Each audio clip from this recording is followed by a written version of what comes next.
జీ5 ఉండగా మీ favourite TV shows ని మీరు అస్సలు మిస్ అవ్వలేరు. Complete free. ఏంటి ఇంటికి రాత్రిపూట ఆలస్యంగా వస్తున్నావు?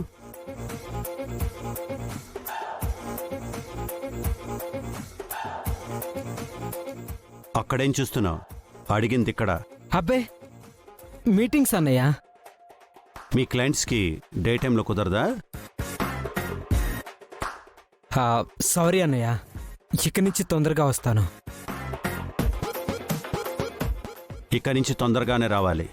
ఎందుకంటే తొందరలోనే ఈ ఇంట్లో ఒక శుభకార్యం జరగబోతుంది. శుభకార్యం ఏంటి తమ్ముడు?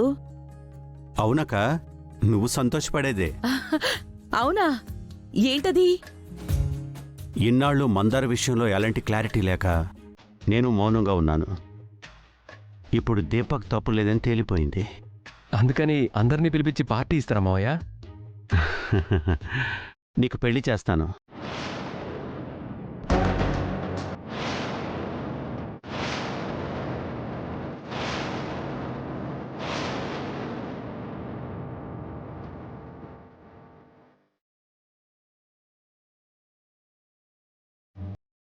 పెళ్ళా? నాకా? వీడికి ఇప్పుడు పెళ్ళేంటి తమ్ముడు? వాడి పెళ్ళెప్పుడో దాటిపోయింది కదక్కా.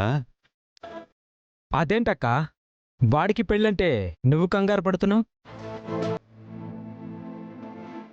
అసలు మీరెప్పుడో దీపక్ వయసు దాటిపోయిందని రూపతో పెళ్లి జరిపించమని తొందర పెట్టారుగా వదినా.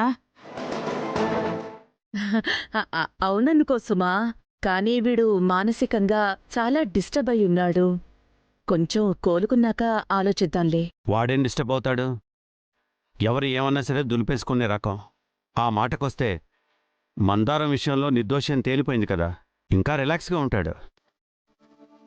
అవునన్నయ్య, పెళ్ళైతేనే దీపక్కి బాధ్యత తెలుస్తుంది. మీరు మంచి సంబంధం చూడండి బావగారు.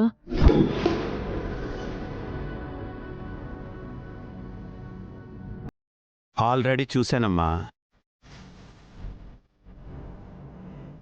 ఇందాక ఫోన్లో మాట్లాడింది వాళ్ళతోనే.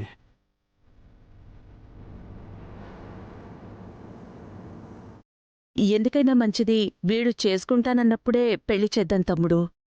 ఎందుకక్క, వాడి పెళ్ళనగానే ఇద్దరూ అంత ఇబ్బందిగా ఫీల్ అవుతున్నారు?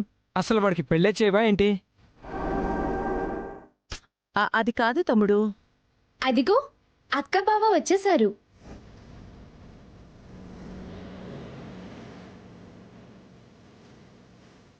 రండి రండి.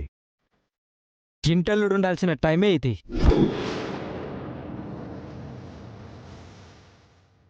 ఏం చిన్నయ్య?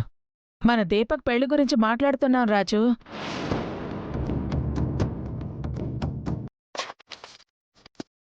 అవును రాజు, మంచి సంబంధం చూశాను.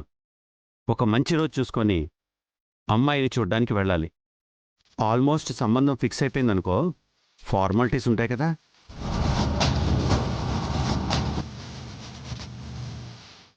రూపకి రాజుకి పెళ్లి కాలేదని రుజువు చేసి రూపని దీపక్కిచ్చి చేస్తే ఆస్తి దక్కుతుందని ఇంతకాలం నేను కన్న కలలన్నీ బూడిదపాలు చేస్తావా? దీపక్కి వేరే అమ్మాయితో పెళ్లి జరిగితే మందారానికి అన్యాయం జరుగుతుంది. ఎట్టి పరిస్థితుల్లోనూ ఈ పెళ్లి జరగకూడదు. కానీ నాన్న మాటకు ఎదురు చెప్పడం ఎలా? జీ5 యాప్ డౌన్లోడ్ చేసి అన్ని ఎపిసోడ్స్ పూర్తి ఉచితంగా చూడండి.